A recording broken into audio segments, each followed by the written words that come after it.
जय हिंद साथियों, स्वागत है आपका self study classes with Sumit Jain YouTube channel में। तो साथियों स्टार्ट हो चुका है आज का ये सेशन। सभी साथी आ जाएं और एक बार जल्दी से वीडियो को लाइक कर दें, ठीक है।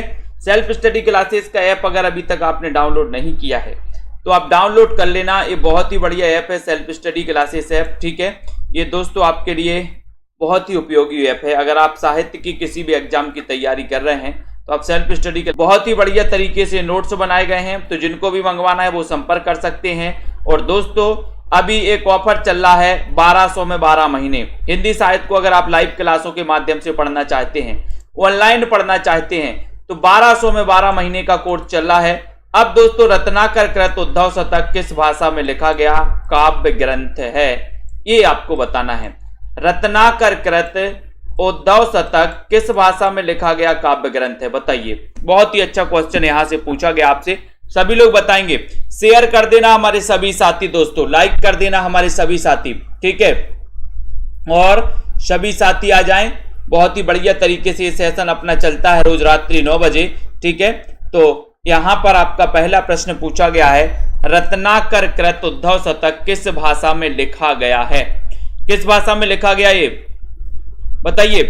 बहुत ही बढ़िया क्वेश्चन है। उद्धव शतक, ये इसके रचनाकार रत्नाकर जी हैं और आपने बिल्कुल सही बताया है रंजीत कौर जी कि सर ये ब्रज भाषा में लिखा गया है और ब्रज भाषा पश्चिमी हिंदी की बोली मानी जाती है, यानी कि आपका जो बी नंबर है वो आंसर बिल्कुल करेक्ट आंसर हो जाता है। ज्ञानदीप के रचनाकार कौन है, ज्ञानदीप के रचनाकार आपको चयन करना है। अच्छा क्वेश्चन है, ज्ञानदीप पूछा गया है। मंझन की है, कुतुबन की है, उस्मान की या फिर शेख नबी की ये रचना मानी जाती है। ज्ञानदीप के रचनाकार आखिर हैं कौन, प्रश्न क्रमांक 2 नंबर है। सभी लोग बताएंगे। जितने भी हमारे साथी हैं पंजाब मास्टर कैडर वाले साथी, जिनको भी हिंदी साहित्य के नोट्स मंगवाना है अपने घर पे, वो नोट्स मंगवा सकते हैं दोस्तों। और परीक्षा के टाइम पर बहुत बढ़िया रिवीजन कर सकते हैं, बहुत बढ़िया तरीके से पढ़ सकते हो, क्योंकि नोट्स अगर आपके पास होंगे तो आप परीक्षा के टाइम पे फटाफट जो भी मैटर आपको पढ़ना उसको पढ़ सकते हो, ठीक है।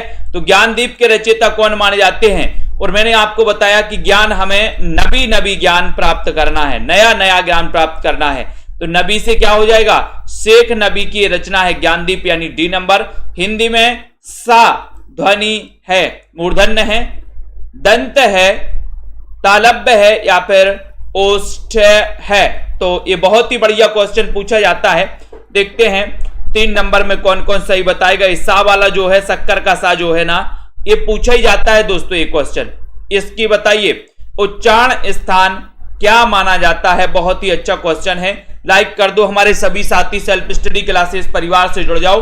और उत्तर आ गया है, जनता जनार्दन जा रही है सी की तरफ, ठीक है। सुनीता चौधरी जी बी नंबर बता रही हैं, लेकिन गलत बात। आपका उत्तर है तालब्य, यानी कि आपका जो सी नंबर है तालब्य, ये बिल्कुल सही है। तालब्य आपका बिल्कुल सही है, ठीक है। तालब्य सकार है। सा सा सा हा कौन से व्यंजन कहलाते हैं, 4 नंबर का क्वेश्चन है। कौन से व्यंजन कहलाते, प्रकंपी, स्पर्शी, संघर्षी या फिर स्पर्श संघर्षी। प्रश्न क्रमांक 4 में सभी लोग आंसर बताएंगे और एक बार जल्दी से लाइक कर देंगे। ये कौन से व्यंजन कहलाते हैं 4 नंबर के क्वेश्चन में। और जनता जनार्दन जा रही है सी की तरफ। अनिल कुमार जी डी बता रहे स्पर्श संघर्षी। स्पर्श संघर्षी नहीं कहलाते, ये संघर्षी कहलाते। अनिल जी ये संघर्षी कहलाते हैं, यानी कि सी नंबर, ठीक है।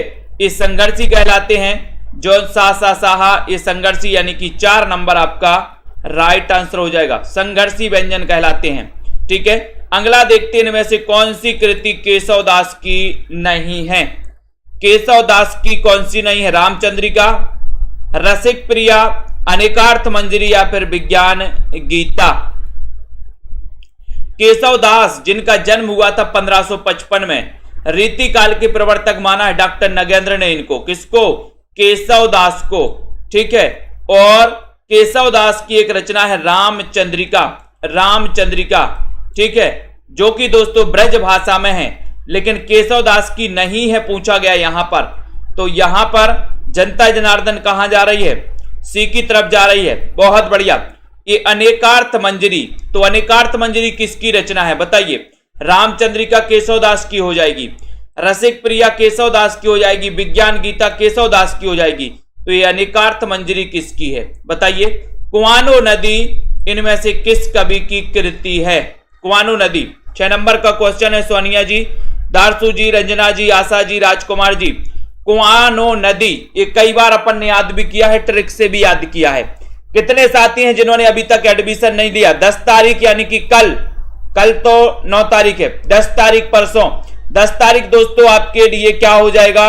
1200 में 12 महीना 10 तारीख के रात के 12 बजे तक चलेगा, ऑफर समाप्त हो जाएगा। ठीक है, तो जिन भी साथियों को ऑनलाइन क्लास में, लाइव क्लास में एडमिशन लेना है वो सभी साथी एडमिशन ले लेंगे।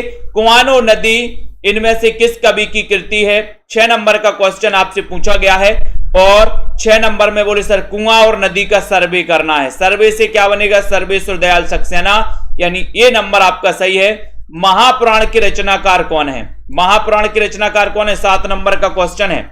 महापुराण अब्दुल रहमान, पुष्पदंत, धनपाल या फिर स्वयंभू, कौन माने जाते हैं महापुराण के रचनाकार? बहुत ही अच्छा क्वेश्चन है दोस्तों। महापुराण आपसे पूछा गया, इसके रचनाकार आपसे पूछा गया है 7 नंबर के क्वेश्चन में। और सीधा सीधा आंसर क्या जा रहा है? पूजा वर्मा जी बताइए, शुभम जी राइट आंसर क्या हो जाएगा यहां पर? संध्या जी, दीपिका शुक्ला जी, महापुराण बोले सर ये पुष्पदंत का ग्रंथ है, पुष्पदंत। अब पुष्पदंत किस सदी के माने जाते हैं बताइए? किस सदी के माने जाते हैं पुष्पदंत? तो महापुराण से यानी कि आपका बी नंबर बिल्कुल सही होगा, पुष्पदंत का ग्रंथ है। ठीक है, पुष्पदंत इसके रचनाकार है, लेकिन किस सदी के हैं जल्दी बताओ? रसमंजरी एक किस कवि की कृति है? 8 नंबर का क्वेश्चन है, बहुत ही बढ़िया क्वेश्चन पूछा गया रंजीत कौर जी। सभी लोग बताएंगे और एक बार जल्दी से लाइक भी कर दो। रसमंजरी किस कवि की कृति मानी जाती है? केशवदास की, भूषण की, नंददास की या फिर छीत स्वामी की? किसकी मानी जाती है रसमंजरी? किस कवि की रचना है? एक अच्छा क्वेश्चन आपसे पूछा गया, बढ़िया सा क्वेश्चन आपसे पूछा गया है और सभी साथी लाइक भी कर देंगे। 8 नंबर का क्वेश्चन है। 8 नंबर में आपका क्या उत्तर जा रहा है देखते हैं। रसमंजरी के रचनाकार जनता जनार्दन, प्रतिमा वर्मा जी ये बता रही हैं गलत। जनता जनार्दन सी की तरफ जा रही है, सी की तरफ, यानी कि नंददास। नंददास यानी कि दोस्तों आपका सी नंबर बिल्कुल सही है, 10वीं सदी के हैं, बहुत बढ़िया। नंददास आपका राइट आंसर। मृगावती के रचनाकार कौन है? 9 नंबर का क्वेश्चन है और शेयर करके एक बार जल्दी से बताना है कि सर हम सभी आ चुके हैं और लाइक भी कर देना है। मृगावती तो कई बार पूछा गया, मृगावती के रचनाकार कौन माने जाती है? क्वेश्चन भी आपका कई बार पूछा जाता है, तो जल्दी से चयन करके बताएंगे और एक बार लाइक करके भी बताएंगे। बताइए मृगावती के रचनाकार कौन है? अच्छा क्वेश्चन है दोस्तों, सभी आंसर देंगे, सभी आंसर बताएंगे। मृगावती के रचनाकार कौन है? मंझन है, आलम है, तो सभी को पता है कि सर वन में कौन है? कुतुबन। और वन में कौन है? मृग। तो मृग से क्या बनेगा? मृगावती। और कुतुबन यानी सी नंबर आपका करेक्ट आंसर हो जाएगा, सी नंबर। बहुत बढ़िया, सी नंबर राइट है। विनय पत्रिका की रचना किस भाषा में हुई है? विनय पत्रिका के रचनाकार तो आपको पता ही है ना, तुलसीदास जी हैं, लेकिन विनय पत्रिका की जो रचना हुई है वो किस भाषा में हुई है? अवधी में हुई है, ब्रज में हुई है, मैथिली में हुई है या फिर हिंदी में हुई है? ये 10 नंबर का क्वेश्चन है, सभी लोग आंसर बताएंगे। विनय पत्रिका की रचना किस भाषा में हुई है? चयन करना है, शेयर भी कर देना है। बताइए सुभाष जी, पूजा जी, नीतू जी, दारसू शर्मा जी, जसमेल जी, विनय पत्रिका की रचना, ये भाषा पूछी जाती है दोस्तों, कई बार ये क्वेश्चन पूछा गया है और आपका सीधा आंसर जा रहा है कि सर विनय पत्रिका पूछ रहे हो, तुलसीदास की बहुत ही श्रेष्ठ कृति है ये, इसकी जो रचना है ये ब्रज भाषा है। ब्रज यानी कि आपका जो बी नंबर है ब्रज भाषा, वो बिल्कुल सही है, बी नंबर। जनता जनार्दन का आंसर बिल्कुल सही है। ललित जी, अगला क्वेश्चन है मदनाष्टक, इसके रचयिता कौन है? मदनाष्टक एक किसकी रचना है? बताइए निशा वर्मा जी, सोनी देवी जी, चंचल राजपूत जी, वीरेंद्र जी। मदनाष्टक के रचयिता कौन माने जाते हैं? केशव दास हैं, रसखान रहीम या फिर नरोत्तम दास माने जाते हैं? क्वेश्चन आपके हाथ में है, क्वेश्चन आपको बताना है मदनाष्टक के रचयिता कौन है। लाइक कर दो सभी साथी। मदनाष्टक के रचयिता कौन माने जाते हैं? 11 नंबर का क्वेश्चन है, और 11 नंबर के क्वेश्चन में सीधा आंसर जा रहा है कि सर मदनाष्टक के जो रचनाकार हैं वो है रहीम, यानी सी नंबर आपका राइट आंसर है। सी नंबर आपका बिल्कुल सही है, सी नंबर सही है। परोक्ष का सही विलोम शब्द क्या हो जाएगा? 12 नंबर का क्वेश्चन है। जिन भी साथियों को नोट्स मंगवाना है, हिंदी साहित्य के ट्रिकी नोट्स मंगवाना, वो मंगवा सकते हैं दोस्तों, ठीक है। बढ़िया तरीके से बनाए गए हैं, बीच बीच में ट्रिक भी समाहित की गई हैं, ठीक है। और बहुत ही बिल्कुल पूरा सार है ना, आपने देखा होगा दोस्तों, बहुत सारे साथियों ने मंगवाए हैं, अच्छा लगा है सभी साथियों को पढ़ करके, उनको भी मजा आ रहा है। परोक्ष का सही विलोम क्या है ये आपको बताना है। तो विपक्ष है, प्रत्यक्ष है, उत्कर्ष है या फिर अपकर्ष है। 12 नंबर के क्वेश्चन में आपको चयन करना है। 12 नंबर का बहुत ही बढ़िया क्वेश्चन पूछा गया है, परोक्ष का विलोम क्या हो जाएगा 12 नंबर में। और जनता जनार्दन जा रही है प्रत्यक्ष की ओर, यानी कि आपका जो बी नंबर है वो तो बिल्कुल करेक्ट आंसर है। रश्मि पाठक जी, इनमें से कौन सा उपन्यास यशपाल का नहीं है? यशपाल का कौन सा नहीं है? देखो ऐसे क्वेश्चन आते हैं, यशपाल के बारे में पढ़ा है अपन ने, कौन सा उपन्यास नहीं है यशपाल का? 13 नंबर का क्वेश्चन है, 13 मेरा का चक्कर है। और 13 नंबर के क्वेश्चन में आपको लाइक भी करना है। ऐसे कितने साथी हैं जिन्होंने self study classes app download नहीं किया? प्ले स्टोर में जाइए, सर्च करिए सेल्फ स्टडी क्लासेस, पूरा सर्च करना है, सेल्फ स्टडी क्लासेस, ठीक है। यशपाल का कौन सा नहीं है? 13 नंबर का क्वेश्चन में आपको बताना है। और उत्तर हो जाएगा कब तक पुकारूं, ये यशपाल तक नहीं है, यशपाल का नहीं है।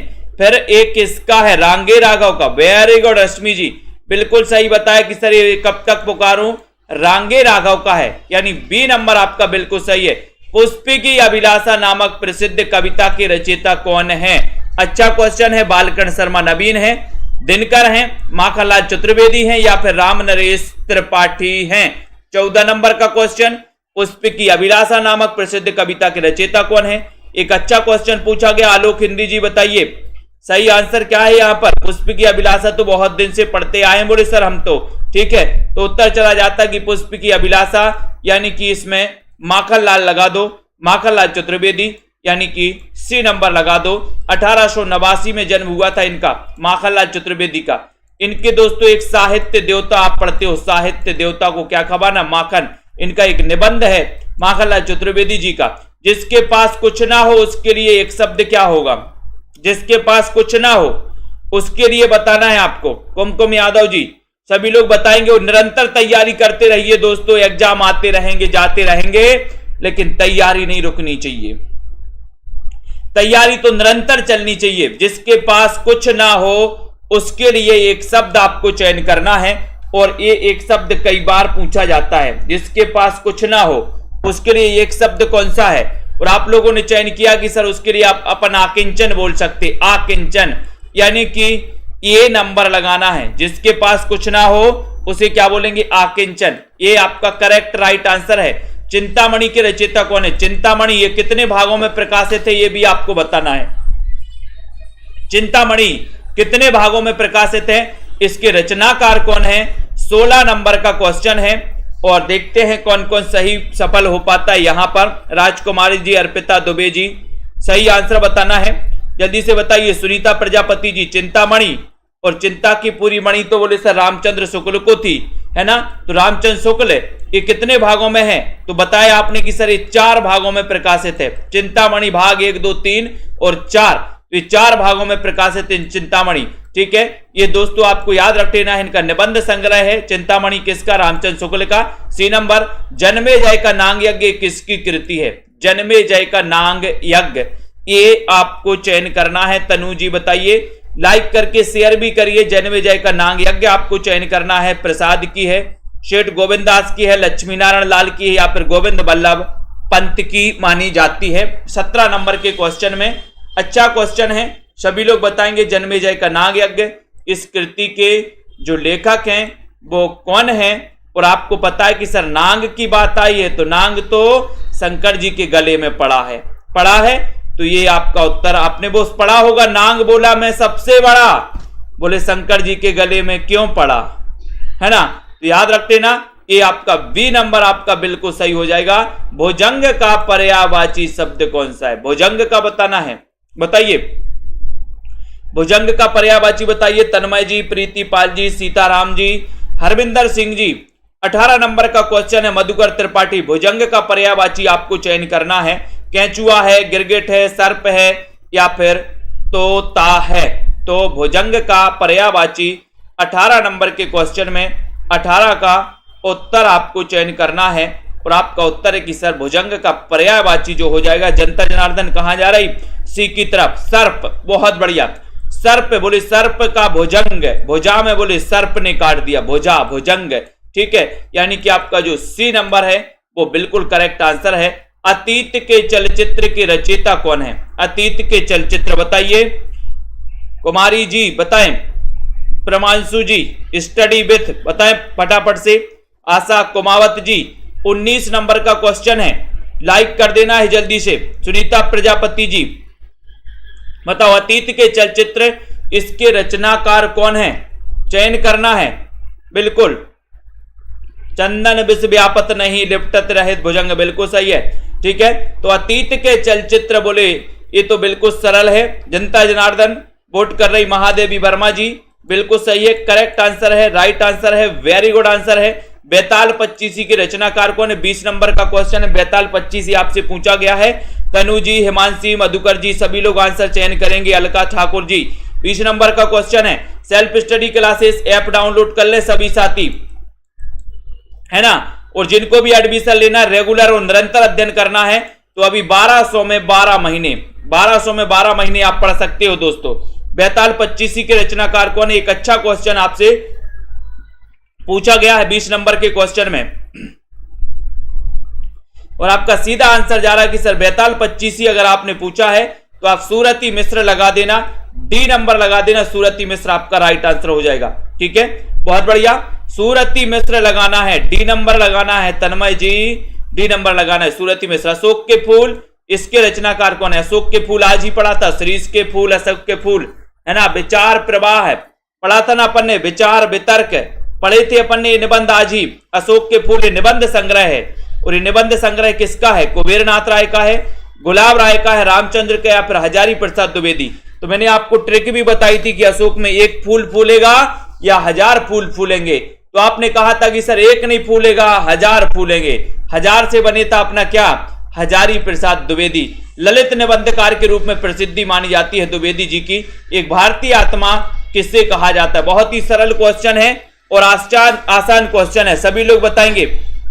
पेड कोर्स की क्लास होती है शाम को 5 बजे, 5 से 5:40 होती है, और 6:30 से 7:10 तक 40-40 मिनट की 2 क्लासें चलती हैं। नया बैच स्टार्ट हो रहा है 15 अप्रैल से। तो 15 अप्रैल से दोस्तों आपको शुरुआत से पढ़ाया जाएगा, हिंदी भाषा से पढ़ाया जाएगा, हिंदी भाषा पढ़ाया जाएगा, उसके बाद देवनागरी पढ़ाया जाएगा, ठीक है। तो जिन भी साथियों को नए बैच में एडमिशन लेना है वो ले सकते हैं। एक भारतीय आत्मा के नाम से कैसे जाना जाता है तब आपको पता है, माखनलाल चतुर्वेदी को, ठीक है। बी नंबर, चिरंतन का सही विलोम क्या हो जाएगा? चिरंतन तो कई बार पूछा जाता है, अब बताइए। शिव कुमार जी, निधि दुबे जी बताएं, ममता रानी जी, चिरंतन का सही विलोम शब्द क्या है? एक आसान सा क्वेश्चन है, अच्छा क्वेश्चन है, सभी लोगों को बताना है और लाइक भी कर देना है, सभी साथी लाइक भी करेंगे। चिरंतन का सही विलोम शब्द क्या है? ये क्वेश्चन आपसे पूछा गया, अच्छा क्वेश्चन पूछा गया है, लाइक कर दो सभी साथी जल्दी से। चिरंतन का सही विलोम क्या है? एक अच्छा क्वेश्चन है, और आपका राइट आंसर हो रहा है कि सर नस्बर। चिरंतन का सही विलोम है नस्बर, यानी कि आपका जो ये नंबर है वो बिल्कुल सही लगाया आपने। अनाम दास का पोथा, इसके रचयिता कौन है? अनाम दास का पोथा 24 नंबर का क्वेश्चन है। 24 नंबर के क्वेश्चन में आपको चयन करते हुए बताना अनाम दास का पोथा, इसके रचनाकार कौन माने जाते हैं। लखविंदर जी चयन करिए जल्दी से, शेयर भी करिए अपने मित्रों को। अनाम दास का पोथा, इसके रचयिता माखनलाल हैं, सोहनलाल हैं, हजारी प्रसाद हैं, या फिर महावीर प्रसाद हैं? कौन है? कमला ठाकुर जी और बोले सर अनाम दास का पोथा पूछा है, तो अनाम दास का पोथा, पोथा पोथी, बोले सर अनाम दास का पोथा, पोथा पोथी, हजारों पोथा पोथी पढ़ता है, तो पोथा पोथी पढ़ पढ़ा पर वो आया ना कि पोथी पढ़ पढ़ जग मुआ और पंडित हुआया ना कोई, ढाई आखर प्रेम के पढ़े सो। ये हजारी प्रसाद द्विवेदी पोथी पोथा हजारों पोथी पोथा पढ़ लिए बोले सर हमने, लेकिन पंडित नहीं हो पाए। वीरों का कैसा हो बसंत, ये इसके रचनाकार कौन है, ये कविता के रचयिता कौन है, वीरों का कैसा हो बसंत, बताइए। विवेकानंद तिवारी जी। 25 नंबर का क्वेश्चन है सृजन कुमार जी। अच्छा क्वेश्चन पूछा गया आपसे, बताइए सभी लोग चयन करिए 25 नंबर के क्वेश्चन में, और आपका आंसर देखते हैं कहां जा रहा है। यहां पर राइट आंसर चयन करना है और 25 में जा रहा कि सर ये वीरों का कैसा हो बसंत, यानी कि आप सुभद्रा कुमारी चौहान लगा दो। बी नंबर कमेंट में लिख दो, बी नंबर सही लिख दो, ठीक है, सुभद्रा कुमारी चौहान। नेक्स्ट है गुणवाचक विशेषण कौन सा है, गुणवाचक विशेषण 3 थोड़ा नया 5 किलोग्राम, बताइए शुभा सिंह जी क्या है यहां पर राइट आंसर बताना है। गुणवाचक विशेषण के बारे में चयन करना है। अच्छा सा क्वेश्चन पूछा गया, गुणवाचक विशेषण पूछा गया आपसे 26 नंबर के क्वेश्चन में, और आपने देखते हैं क्या नंबर बता रहे हैं आप 26 नंबर में। बहुत ही बढ़िया, इतना अच्छा क्वेश्चन है कि सर गुणवाचक विशेषण है नया। नया सी नंबर बताया जिन्होंने, उनका आंसर बिल्कुल सही है, बिल्कुल राइट आंसर है, बिल्कुल बहुत बढ़िया, ठीक है। तो इस सी नंबर आपका गुणवाचक विशेषण नया हो जाएगा। छंदमाला के रचयिता कौन है, छंदमाला 27 नंबर का क्वेश्चन है, सभी लोग बताइए छंदमाला के रचयिता कौन है, बताइए हरमिंदर जी, मुकेश कुमार जी। और छंदों की माला कहां पर पहनना है, मैंने आपको कई बार बताया है कि छंदों की माला कहां पहनना है, बताइए। जिन भी साथियों ने नोट्स नहीं मंगवाए अभी तक, तिरकी नोट्स हिंदी साहित्य के, वो मंगवा सकते हैं अपने घर पर दोस्तों, है ना, संपर्क कर सकते हैं।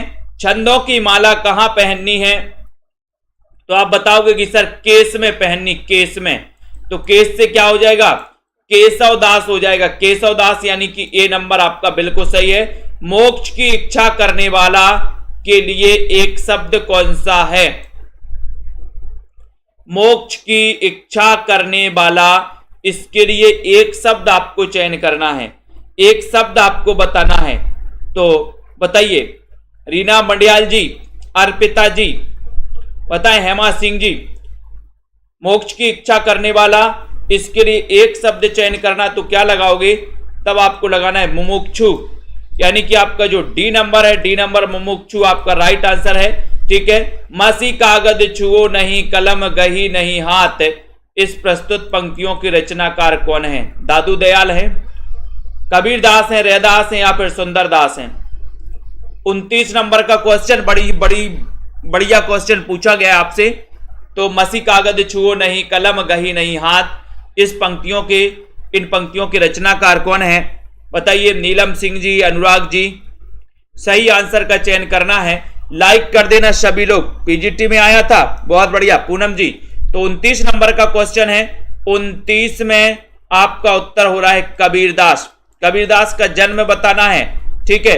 भारत भारती काव्य के रचनाकार कौन है, इसका रचना काल भी बताना है, भारत भारती का, बताइए भारत भारती का रचना काल क्या है। आपको पता है कि दोस्तों जो भारत भारती के रचनाकार हैं, उन्होंने सबसे ज्यादा प्रबंध काव्य लिखे हैं, उन्होंने 19 तो खंड काव्य लिखे हैं, 2 महाकाव्य भी लिखे हैं, ठीक है।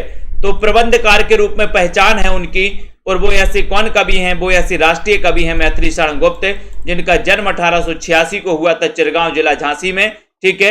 इन्होंने 19 खंड काव्य लिखे और 2 महाकाव्य लिखे, जिनका नाम है साकेत और जय भारत, ठीक है। और ये भारत भारती करके इनकी एक प्रसिद्ध काव्य रचना मानी जाती है, जो 1912 की है, और 1912 की रचना बहुत ही प्रसिद्ध रचना मानी जाती है। तो ये मैथिली शरण गुप्त, यानी कि सी नंबर आपका करेक्ट आंसर है। दोहा कोश के रचयिता कौन है, 31 नंबर का क्वेश्चन है, दोहा कोश के रचनाकार कौन है। अच्छा क्वेश्चन है, लुइपा है, जो इंदु है, सरहपा है, या फिर कन्नपा है।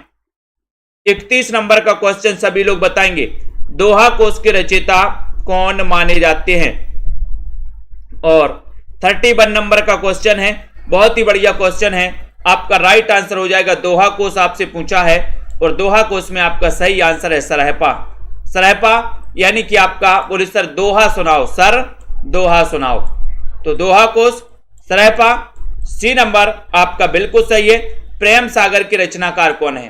32 नंबर का क्वेश्चन है, प्रेम सागर पूछा है, बहुत ही आसान क्वेश्चन पूछा है पिंकी वाला जी। बताइए क्या है सही आंसर? राजेश्वरी जी, ममता जी, सुनीता जी, रश्मि पाठक जी, तनु जी। प्रेम सागर की रचनाकार कौन है? एक बहुत ही अच्छा क्वेश्चन, लाइक कर दो सभी लोग। रिद्धिका, दिव्या जी, अर्चना लोधी जी। और 32 नंबर का क्वेश्चन है, 32 नंबर में आपका उत्तर है कि सर ये प्रेम सागर जो है ये लल्लू लाल की रचना है। ठीक है, ये सी नंबर आपका करेक्ट आंसर है। दक्षिण का विलोम क्या हो जाएगा? दक्षिण का विलोम बताना है। दक्षिण का पश्चिम, पूरब, वाम या फिर दायां? दक्षिण का विलोम क्या हो जाएगा? कल्पना वर्मा जी बताइए। अर्पिता दुबे जी, 33 नंबर का क्वेश्चन है और शेयर भी करते रहिए अपने साथियों को दोस्तों। और यहां पर आपसे पूछा गया जो क्वेश्चन है वो आपको बढ़िया तरीके से बताना है। दक्षिण का विलोम शब्द क्या हो जाएगा? सभी लोग बताएंगे। बढ़िया सा सीरीज चल रही है दोस्तों आपकी, 1200 में 12 महीने की सीरीज चल रही है। 1200 में 12 महीने दोस्तों आप एडमिशन ले सकते हो कोर्स में। दक्षिण का विलोम शब्द पूछा गया तो आपने उत्तर बता दिया सी यानी कि वाम। ठीक है, हार की जीत कहानी के कहानीकार कौन है? हार की जीत कहानी के कहानीकार कौन है? सुदर्शन है, कमलेश्वर हैं, रांगे राघव हैं, इनमें से कोई नहीं। हार की जीत कहानी ये किसकी कहानी है? रितु जी बताइए। सही आंसर आराधना यादव जी। हार की जीत बताना है। और हार की जीत के जो आंसर हैं वो तो पता ही है कि सर सुदर्शन, हार की जीत के दर्शन किए हैं, सुदर्शन किए हैं, ये नंबर करेक्ट है। रानी केतकी की कहानी, इसके रचयिता कौन है? 35 नंबर का क्वेश्चन है। रानी केतकी की कहानी किसने सुनी है? बोले सर इंशाअल्लाह खां, यानी कि इनका नाम है इंशाअल्लाह खां ने सुनी है। ठीक है, तो आपका उत्तर है सही नंबर क्या हो जा रहा है? सही नंबर है इंशाअल्लाह खां यानी कि डी नंबर। रानी केतकी की कहानी इंशाअल्लाह खां, डी नंबर आपका सही है। शिव शंभू के चिट्ठे से संबंधित रचनाकार कौन है? 36 नंबर का क्वेश्चन है, बाबू तोताराम है, केशव राम भट्ट हैं, अंबिका दत्त व्यास हैं, बाल मुकुंद गुप्त हैं। शिव शंभू के चिट्ठे से संबंधित रचनाकार आपको चयन करना है। 36 नंबर का क्वेश्चन है। 36 नंबर के क्वेश्चन में आपको सभी लोगों को बताना है शिव शंभू के चिट्ठे। और ये तो पता ही है कि सर जो शिव शंभू के चिट्ठे आप पूछ रहे हो इससे संबंधित जो रचनाकार माने जाते हैं 36 नंबर के क्वेश्चन में वो माने जाते हैं बाल मुकुंद गुप्त। कौन माने जाते हैं? बाल मुकुंद गुप्त जी माने जाते हैं। डी नंबर आपका बिल्कुल सही है। जिस छंद के प्रत्येक चरण में 16-16 मात्राएं होती हैं और दोस्तों अंत में गुरु होता है, उसे क्या कहते हैं? उसे क्या कहते हैं? 37 नंबर सभी को पता है लगभग, है ना? सरल क्वेश्चन है और आपका उत्तर हो जाएगा कि सर वो चौपाई है 37 नंबर का। डी नंबर हो जाएगा। प्रेम की पीर ही को लेकर इनकी वाणी का प्रादुर्भाव। प्रेम की पीर ही को लेकर इनकी वाणी का प्रादुर्भाव, वाणी का प्रादुर्भाव हुआ, है ना? आलोचक रामचंद्र शुक्ल का यह जो दोस्तों कथन है रीतिकाल के किस कवि के संदर्भ में है? रीतिकाल के किस कवि के संदर्भ में? घनानंद के संदर्भ में है, मती राम के संदर्भ में है, केशव दास के संदर्भ में है, रसनिधि के संदर्भ में है। तो 38 नंबर का क्वेश्चन है किसके संदर्भ में है? ये क्वेश्चन आपको बताना है। सभी लोग बताएंगे, उत्तर बताएं। प्रेम की पीर ही की लेकर के इनकी वाणी का प्रादुर्भाव हुआ 38 नंबर के क्वेश्चन में, नीतू जी।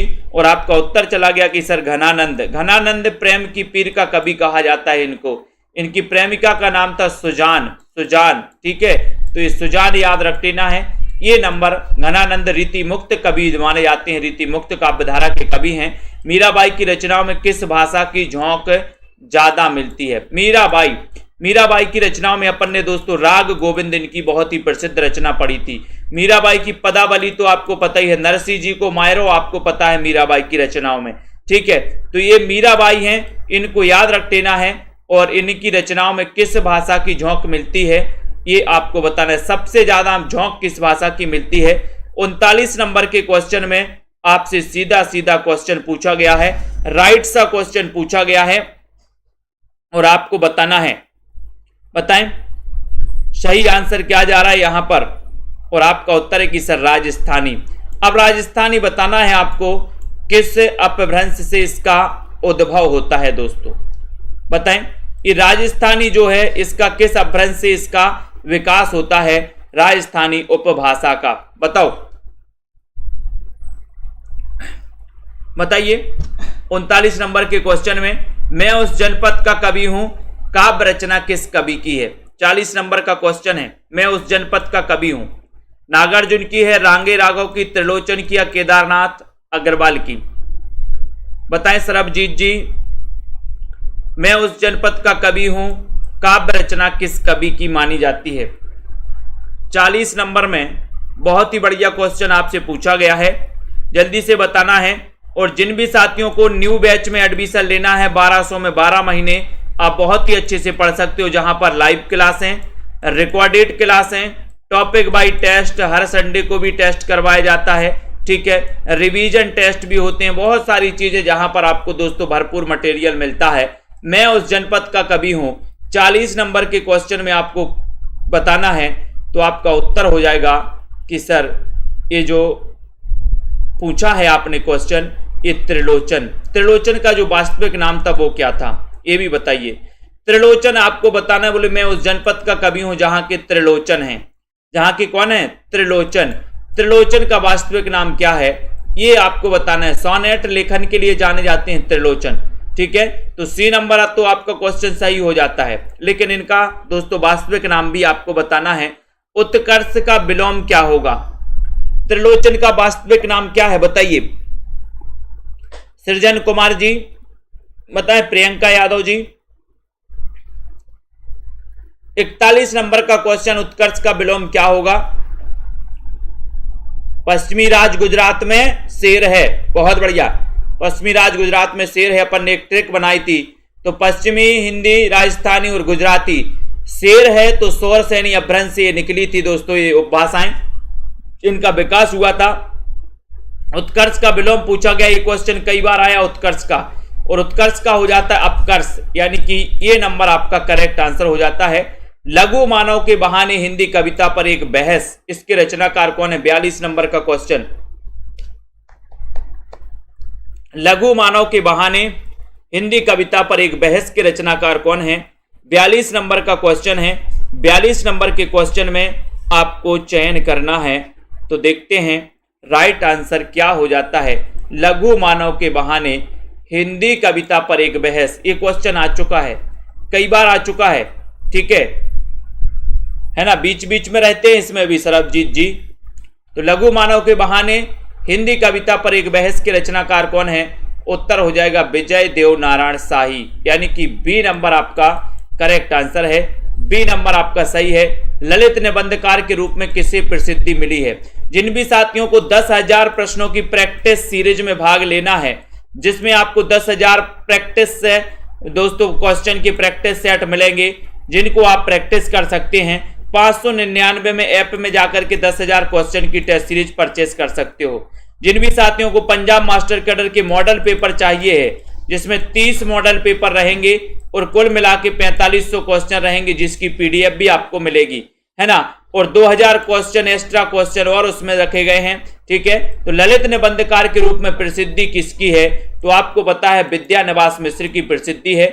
यहां पर बात नहीं रुकी, 2 निबंध आपको इनके बताना है। विद्यानिवास मिश्र के 2 निबंध बताइए जो प्रसिद्ध हैं, जो पूछे जाते हैं परीक्षा में। हिंदी में स्त्री विमर्श की अवधारणा को चर्चा में लाने का जो श्रेय है दोस्तों, किस कथाकार को दिया जाता है? स्त्री विमर्श को, बताइए। 44 नंबर का क्वेश्चन है। लखविंदर जी, रश्मि पाठक जी, चयन करिए। श्वेता जी बताएं, हिंदी में स्त्री विमर्श की अवधारणा को चर्चा में लाने का श्रेय किसको है? 44 नंबर, बहुत ही बढ़िया क्वेश्चन है, सभी लोग बताएंगे और आपका उत्तर देखते हैं कहां जा रहा है। स्त्री विमर्श की अवधारणा को लाने का विद्यानिवास मिश्र के 2 निबंध भी लिख दीजिए, कौन कौन से निबंध हैं इनके, ठीक है। 599 सरबजीत सिंह जी, मॉडल पेपर की 599, 30 मॉडल पेपर रहेंगे उसमें। विद्यानिवास मिश्र के निबंध किसी को नहीं है पता? अर्चना जी ने बताया है, आराधना जी ने। मेरे राम का मुकुट भीग रहा है, बहुत बढ़िया, है ना, मेरे राम का मुकुट भीग रहा है, सब लोग एक ही, तुम चंदन हम पानी, बहुत बढ़िया दीपिका जी। तो स्त्री विमर्श में यानी कि 44 नंबर के क्वेश्चन में और सीधा आंसर जा रहा है राजेंद्र यादव, यानी कि सी आपका सही है। ठीक है, मैंने सिल पहुंचाई, बहुत बढ़िया सौरभ वर्मा जी, वेरी गुड। तो राजेंद्र यादव सी नंबर। क्या भूलूं क्या याद करूं मैं किस रचनाकार की दोस्तों आत्मकथा है, कितने भागों में है, ये भी आपको बताना है। तुम चंदन हम पानी, वेरी गुड। एक पूछा था, कई बता दिया आपने। चितवन की छांव, मेरे राम का मुकुट भीग रहा है, वेरी गुड, बहुत बढ़िया, बिल्कुल सही आंसर है आशा रानी जी। क्या भूलूं क्या याद करूं मैं किस रचनाकार की आत्मकथा संकलित है और ये कितने भागों में है, ये भी बताना है आपको। बहुत अच्छा, अनिल कुमार जी बताइए, क्या भूलूं क्या याद करूं मैं किस रचनाकार की आत्मकथा संकलित है और ये कितने। सैफाली झर रही है, बहुत बढ़िया, वेरी गुड। मैंने एक पूछा था, आपने 5-6 बता दिए, क्या बात है। क्या भूलूं क्या याद करूं मैं किस रचनाकार की दोस्तों आत्मकथा है, तो हरिवंश राय बच्चन। ठीक है, हरिवंश राय बच्चन की आत्मकथा है, कितने भागों में है, 4 भागों में है। जन्म कब हुआ था इनका, 1907 में। हालाबाद के प्रवर्तक कौन है, हरिवंश राय बच्चन। छई रोमांस का कवि किसे कहा जाता, हरिवंश राय बच्चन को, है ना। मधुशाला, मधुबाला, मधु कलश किसकी रचना है, हरिवंश राय बच्चन की है। ठीक है, इनको याद कर लेना। आलोचना नामक प्रसिद्ध समीक्षा पत्रिका का संपादन किसने किया, बताओ संपादक कौन थे। 46 नंबर, आलोचना नामक प्रसिद्ध समीक्षा पत्रिका के संपादक कौन थे। एक अच्छा क्वेश्चन पूछा गया है, सभी लोग बताएंगे राइट आंसर क्या है, बताओ, और लाइक कर दो सभी साथी, बताओ। आलोचना नामक प्रसिद्ध पत्रिका के संपादक कौन है, लवली ठाकुर जी, दारसू जी, सही आंसर बताना है। सेल्फ स्टडी क्लासेस में सभी साथी दोस्तों क्या ले लें, एडमिशन ले सकते हैं 1200 में 12 महीने, 10 तारीख तक ऑफर है, 15 तारीख से न्यू बैच स्टार्ट है अप्रैल में। ठीक है, तो आलोचना नामक पत्रिका 46 नंबर का क्वेश्चन आपसे पूछा गया है और आपने बताया कि सर डॉक्टर नामवार से लगा दो, ये नंबर लगा दो। ठीक है, ये नंबर आपका बिल्कुल सही है। रामवृक्ष बैनीपुरी की कौन सी कृति यात्रा वृत्ति की है, रामवृक्ष बैनीपुरी, है ना। रामवृक्ष बैनीपुरी के 2 निबंध बताइए कौन कौन से हैं। रामवृक्ष बैनीपुरी के निबंध पढ़े थे आप, ललित निबंधकारों में इनका नाम भी आता है रामवृक्ष बैनीपुरी का। आपने पढ़ा था सागर की लहरों पर, अप्रवासी की यात्राएं, पैरों में पंख बांधकर, मेरी यूरोप यात्रा। तो 47 नंबर के क्वेश्चन में रामवृक्ष बैनीपुरी के 2 निबंध बताना है आपको। देखते हैं कौन कौन बता पाता है, बताइए। आंसर की भी होगी, बिल्कुल सरबजीत जी आंसर की भी होगी।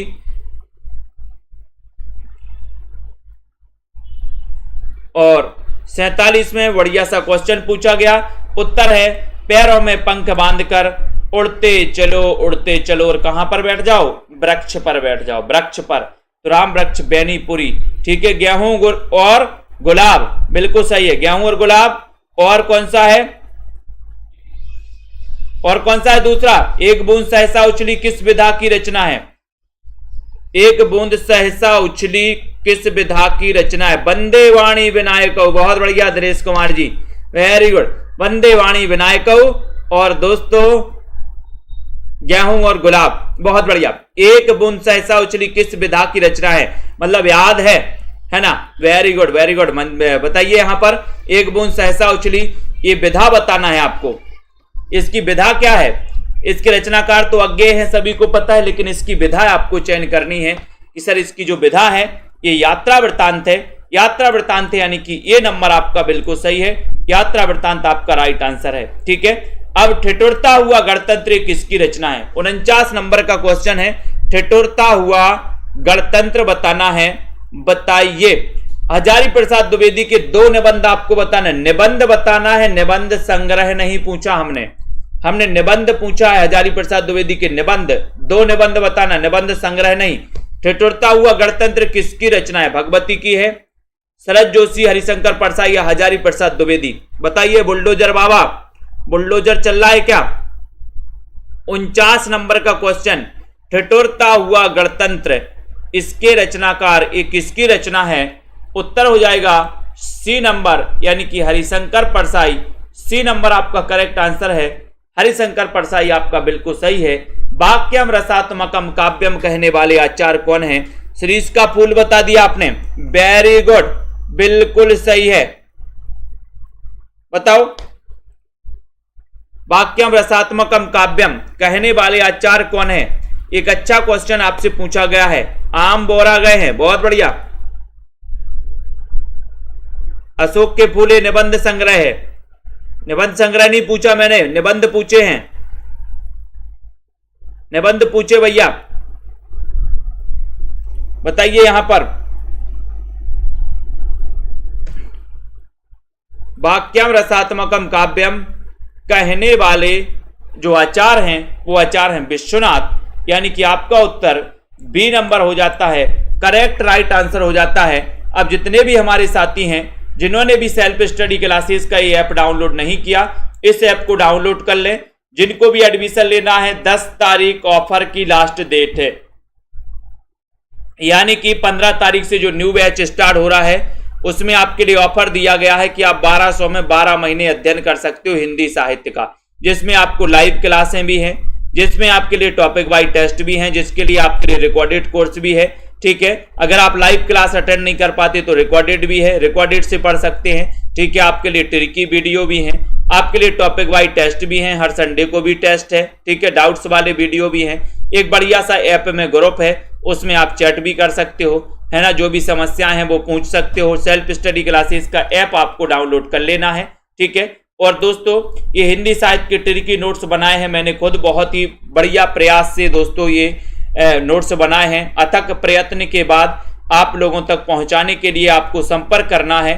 ठीक है, और ये संपर्क नंबर आपके लिए दिया गया है। जिनको भी नोट्स मंगवाना है, चाहे वो आरपीएससी वाले साथी हों, चाहे एलटी ग्रेड, टीजीटी, पीजीटी वाले हों, एचपी कमीशन वाले हों, एच टेट हरियाणा टेट वाले हों या एचपी टेट वाले हों, उत्तराखंड एलटी वाले हों या पंजाब मास्टर कैडर वाले साथी हों, सभी के लिए उपयोगी ये दोस्तों हिंदी साहित्य के नोट्स बहुत ही बढ़िया और गागर में सागर भरने वाले ऐसे नोट्स बनाए गए हैं। बहुत बढ़िया चीजें हैं। आपने देखे होंगे बहुत सारे नोट्स की पूरी पुस्तकें उतार दी जाती हैं, लेकिन यहाँ पर पुस्तकों का, कई पुस्तकों का निचोड़ बनाया गया और जो सबसे सरल से सरल भाषा हो ऐसी भाषा बनाई गई है। ठीक है, तो आप सभी साथी बहुत ही बढ़िया तरीके से अध्ययन कर सकते हैं। ठीक है, और सभी साथी दोस्तों इसी प्रकार से लगे रहें और चलते रहें, इसी प्रकार से अध्ययन करते रहें। ठीक है, तो जितने भी हमारे साथी हैं जिन्होंने अभी तक दोस्तों लाइक नहीं किया है वो लाइक कर दो जल्दी से। ठीक है, और जिन्होंने अभी तक शेयर नहीं किया वो शेयर कर दो अपने सभी साथियों के लिए। दोस्तों इस प्रकार से बताएं, सेल्फ स्टडी क्लासेस परिवार से जुड़ें। ठीक है, तो